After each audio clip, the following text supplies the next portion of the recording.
Terve Erja, mikäs kapistus tässä on? Terve Esko. Tässä on mun multatehdas, eli lämpökompostori, johon mä tyhjennän kaikki kuushollista syntyvät biojätteet.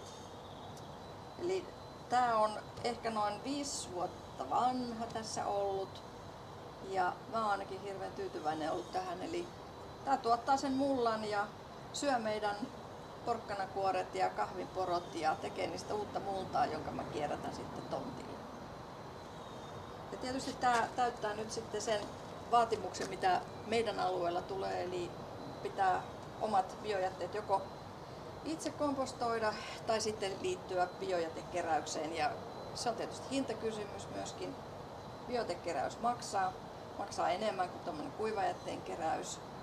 Niin mä en ainakaan halua maksaa, koska mä teen siitä multaa, jonka mä käytän itse, eli ei tarvitse edes ostaa mitään eikä tarvitse maksaa sitä biojätteen keräilystä. Joo, mä ajattelin nyt, että mä tyhjennän, kun tätä pitää tyhjentää säännöllisesti, kun sitä aina laittaa sitä ruokajätettä ja kuiviketta, niin muutenhan se täyttyy aika pian. Muutaman kerran vuodessa tämä tyhjennetään täältä alaluukun kautta.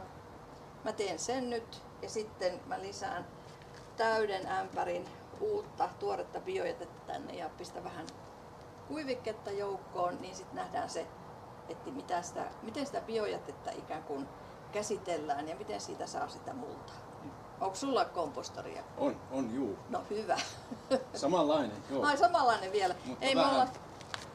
me olla Biolanin mannekiineja, mutta mä olen kokeillut näiden 20 vuoden aikana varmaan ainakin 3-4 erilaista.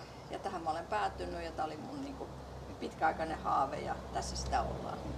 Mä oon vuoden verran ollut ja ilmeisesti viime syksynä semmoisen virheen syksyllä tein, että otin liian paljon tuossa syksyllä multaa pois. Niin, joo. No siis syksyllähän pitää ottaa tietysti multaa pois jo sitä tai puolivalmista, jotta jos sattuu niin, kun aina joskus on jollekin sattunut, esimerkiksi mulle, että tulee tosi kova talvi, paljon pakkasta ja ei osaa toimia ikään kuin oikein ja se saattaa jopa jäätyä. Nykyään ei enää jäädy, mutta ennen vanhaa kun mä en oikein osannut, niin se jäätyi silloin tällöin ja mulla oli sitten semmoiset konstit, että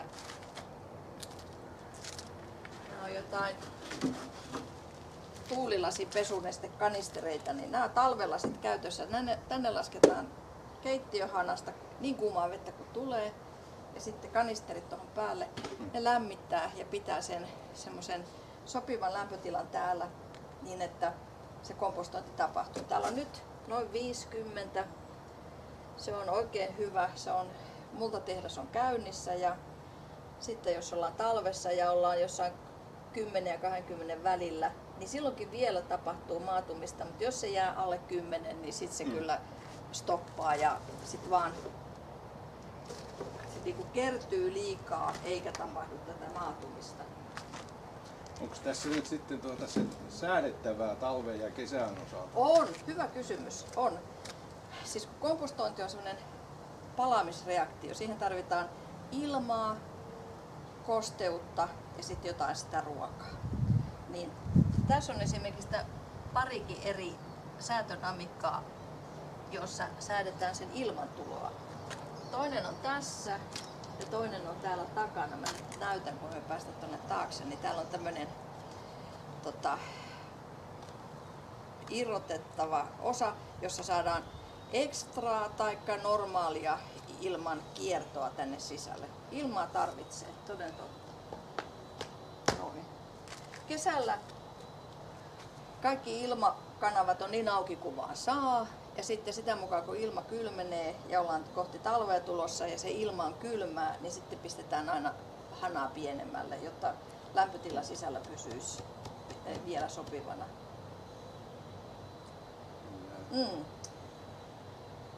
Ja tuolta alaluukusta tosiaan sitä multaa. Alaluukusta löytyy sitten se semmoinen puoliksi hajonnut, maatunut multa, jonka mä laitan jälkikompostoriin. Mulla on tommonen vanha edellinen kompostorisäiliö tossa noin. Sinne voidaan kohta kurkata. Tuossa välissä on kuivikepönttö. tuon luukun avaaminen on aina hirveän jännittävää, koska ei tiedä koskaan mitä sieltä löytyy. Löytyykö sieltä muurahaisia vai löytyykö sieltä matoja, löytyykö sieltä multaa, mitä sieltä löytyy. Kohta katsotaan. En ole tänään katsonut vielä miltä se näyttää, mutta jos ruvetaan tekemään sitä ja sen jälkeen kun on tämä tyhjennys tehty, niin sitten mä näytän sen, että miten toi biojäteämpäri ikään kuin tyhjennetään tonne sisälle ja miten niiden kuivikkeiden kanssa toimitaan. Siitä talvesta vielä tuli mieleeni se, että kesällähän tätä kompostikuiviketta löytyy melkein omalta tontilta. On lehtiä, on risuja. Mä haketan tontilta löytyvät risut ja niitä on aina paljon.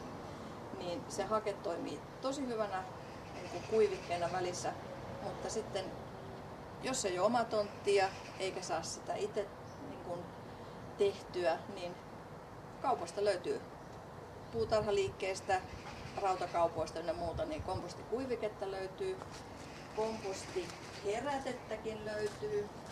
Siis jos haluaa ikään kuin vähän nopeuttaa sitä maatumista täällä, niin tässä on yhden sortin kompostiherätekettä, joka varsinkin kylmään vuoden aikaan, niin tätä mä käytän aina semmoinen ruokalusikallinen sen biojäteämpärin tyhjennyksen jälkeen siihen päällikerrokseen.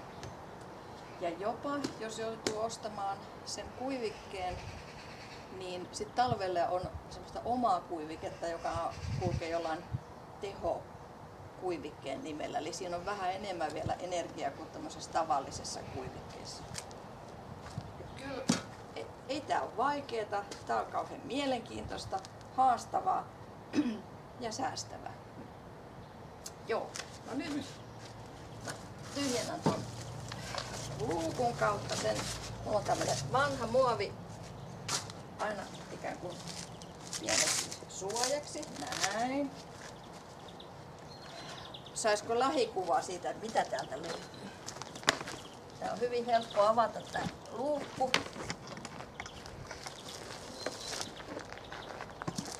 Jaha, no niin. Täällä on aika hyvin asiat. Täällä ei ole mitään ylimääräistä. Välillä jos on esimerkiksi muurahaisia tuolla, niin se kertoo siitä, että tää on liian kuiva. Tuolta just yksi kompostiliero pisti itsensä piiloon. Ne on vähän semmosia valoarkoja, mutta kohtapa niitä näkyy. Mun tyhjennysrutiini on se, että mulla on pari ämpäriä ja mulla on tavallinen lapio. Sitten katsotaan, mitä täältä löytyy. Joo, siinä on kosteuttakin. Täällä on kosteutta ja se on tosi hyvä. Jossain kerroksissa me varmaan nähdään semmoistakin kerrosta, jossa ei ole kosteutta ja tää on melkeinpä harmaaksi, semmoiseksi kuivaksi muuttunutta tää biojäte. Sano Esko, haiseeks täällä nyt? Ei. Niin, ei munkaan mielestä, koska se on jotenkin pelkona, että kompostointi on sellaista haisevaa hommaa ja haisee ihan hirveelle ja ei sitä voi tehdä, että melkein yököttää, mutta ei se ole totta. Tuossa on jo pientä kuivaa kerrosta. Täältä löytyy kananmunankuoria. Täältä löytyy kuiva kohta, niin kuin huomaatte, tää on tämmöistä harmaata. Sitten jos on liian kuivaa, tulee ne muurahaiset. Mitä sille tehdään? Kastelukannulla vettä päälle, niin se kuivuus on siinä mennyttä. Näin. Silloin kun on liian kuivaa, niin se myöskin se maatuminen ei ole kaikkein tehokkainta. Mä tyhjennän ehkä noin 4 kertaa vuodessa tämän kompostorin. Ja ehkä noin 10 ämpäriä aina kerralla. Sitten se pinta laskee sopivasti niin, että sinne mahtuu uudet. Hyvä, kun siinä ekas oli kosteutta, koska täällä on näin kuivaa ja se kuivuus johtuu myöskin siitä, että jos täällä on näin kuumaa kuin 50 astetta, niin se kuivaa massaa. Joo. Tuossa oli äsken yksi liero. Pistettiin se piiloon. Noin. Nyt mä avaan tän mun jälkikompostoripöntön. Täällä on melkein puolillaan täällä on viimekertaisen tyhjennyksen tuotos. Sitten keväällä, kun tää on oikeastaan täynnä, niin sitten me tyhjennetään pressun päälle koko kasa. Ja sitten mä kuljettelen niitä tonne kasvimaalle, mun kasvilaareihin ja pensaiden juurelle ja perennojen juurelle ja muuta. Tää on hyvää lannoitetta, tosi hyvää semmoista kosteeta ja ilmavaa. Ei kasva edes rikkaruohot puskien juurella niin paljon kuin käyttää tätä. Kyllä. Haiseeks nyt? Ei. No ei se haise. Se kannattaa pikkuhiljaa uskoa, että jos kompostointi, se prosessi toimii, niin se on ihan hajutonta. Joo. Jos se haisee, niin sitten todennäköisimmin on kuiviketta säästelty. Sitä on käytetty liian vähän. Niin silloin voi olla jotain haittoja. Ja esimerkiksi tulee kärpäsiä ja kärpäsen toukkia. Kurkistetaanko tuohon kuivikeastiaan samaan Joo, tien? tämä on vanha jäteastia, jossa on yksi pyörä alla. Se on hyvin kätevä. Se oli aikanaan meni rikki, tämä astia niin kuin siinä alkuperäiskäytössä. Ja nyt se on tässä. Mulla on täällä ihan itse tehtyä kuiviketta. Siinä on vähän kaislaa ja siellä on vähän oksan silppua ja muuta. Sitten mun työkalut on tässä. Tällä mä siivoon aina kaikkia näitä pintoja, vanha auton harja ja sitten tällä mä kauhon sitten kuiviketta tonne päälle. Ihan rehellisesti äyskäri. Tän mä oon kokenut, että tää on niinku sopiva työskentelyyn ja sopiva kokoinen. Muutama tämmönen aina siihen päälle, niin sit on hyvä. Niin, ämpärillinen biojätettä, joo. Ja tää on vähän niin kuin kakkua rakentaisi, että on niin kuin täytteet ja sitten se kakku siinä välissä, niin semmonen 1/3 tätä kuiviketta siihen keittiöjätteeseen verrattuna. Sen verran sitä tarvii, jopa talvella sitten puolet ja puolet. Mutta tämä kuivike on tärkeää, koska tämän pitää olla ilmavaa, tämä antaa sen hapen sinne joukkoon ja ei siitä tule liian tiivistä. Kyllä, no niin. Nyt siinä on jo. Siinä on nyt sitten tämä valmista. Mä luulen, että mä teen tämän tyhjennyksen nyt ja sä voit sitten kun päästään siihen vaiheeseen, että tarpeeksi on tyhjennetty, niin sitten katsotaan, että miten tämä täyttö alkaa toimia. Tyhjennys on nyt sitten tehty. Yleensä mä tyhjennän noin 10 ämpärillistä tästä. Ja silloin alaosat on luukuntakuinen alue on ihan tyhjä. Ja sitten täältä sisältä pystyy pienellä sekoittimella niin painelemaan sen massan, jotta se tipahtaa sinne alas. Kompostinhoitajan työkaluja. Mulla on tämmönen hämmennin, jossa on liikkuvat tämmöiset propellit täällä näin. Tällä sekoitellaan massaa. Mulla on myöskin tämmönen pieni vanha lasten harava, jolla mä esimerkiksi tasoittelen tätä kompostin sisällön pintaa. Eli täällä näyttää nyt tältä. Kun mä laitan täällä hämmentimen, mä huomaan, että tuolla on tyhjää tuolla pohjalla ja nyt on kuivaa, nyt pitää kastella ja tuoda uutta biojätettä. Tää kohta humahtaa koko sisältö tonne pohjalle. Saadaan uutta tilaa tänne ja pärjätään aika pitkälle syksyyn. Mulla on tämmönen pyörittävä hämmennystapa, millä sitten nää painuu pikkuhiljaa tonne. Nyt kun aloitettiin, täällä oli 50 astetta lämmintä ja täältä tulee melkeinpä löylyä, kun tätä sekoittelee, niin tyttäreni sanoi joskus, että täällä on lämpimämpää kuin meksikolaisessa saunassa, että sille näin. Sinne ne hävisi nyt sitten ja nyt ruvetaan laittamaan uutta biojätettä ja uutta kuiviketta. Näiden seinien kanssa mä käytän sitä esimerkiksi harjaa, mä putsaan. Kompostoria ei kannata pestä, koska täällä on sopiva ikään kuin bakteeritasoja, niitä pieniä hajottajaeliöitä ynnä muita, niin ne kannattaa pitää siellä tekemässä sitä työtään. Liikahygienia tässä tapauksessa ei ole ollenkaan hyödyllistä. No, näin. Mulla on tässä nyt tosi täys biojäteastia meidän keittiöstä. Meillä on vain 2 hengen talous nykyään, mutta kaikkein eniten meille tulee biojätettä. Se on ihan kummallista, mutta se on totta. Siellä on kahvinporot, vanhat syömättömät ruuat, jos sitä sattuu jäämään, kaiken maailman perkeitä, kananmunankuoria. Täällä on todennäköisesti jo aamiaiskananmunan kuoret. Mä laitan ne tämmöiseen pieneen talouspaperimyttyyn ja hajottelen niin, että ne maatuu nopeammin tuolla.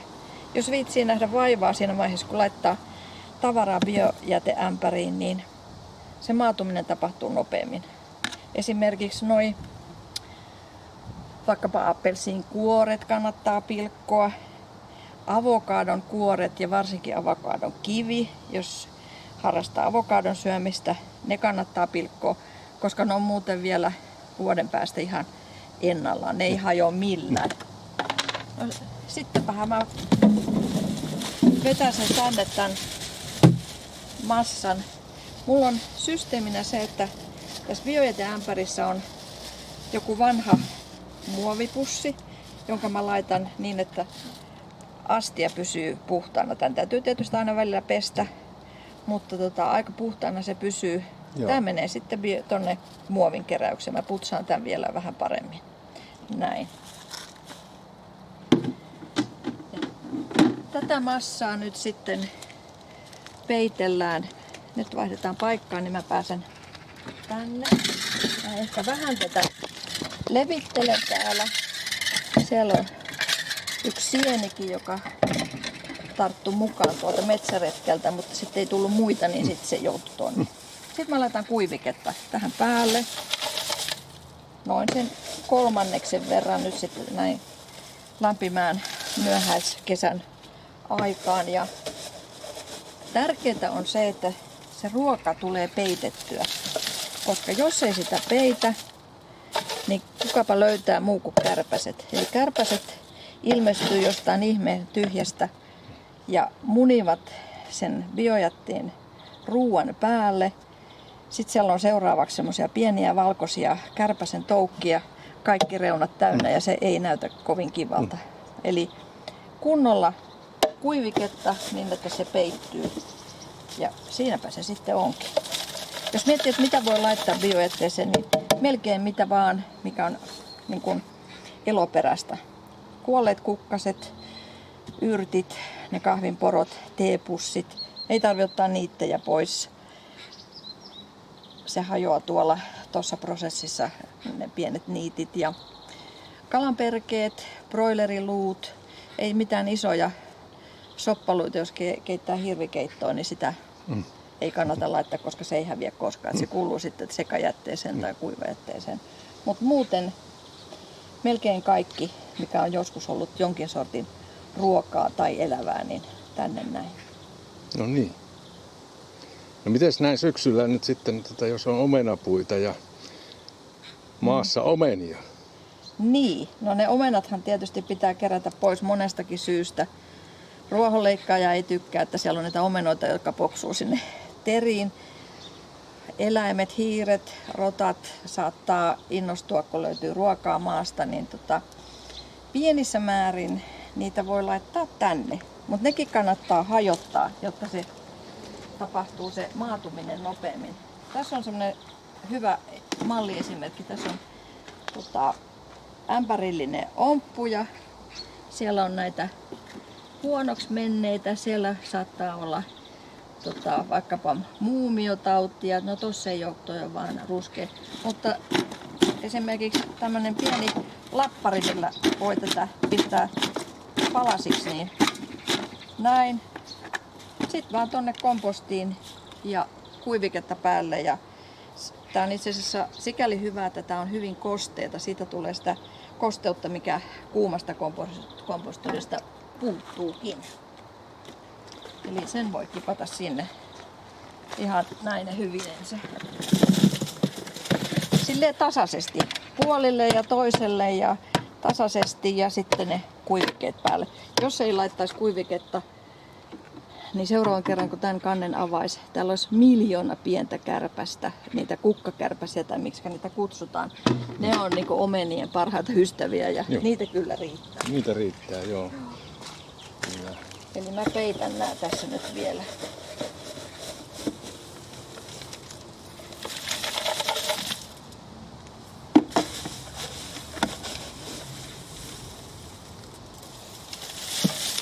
Noin. Ei se tämän vaikeampaa No ole. niin.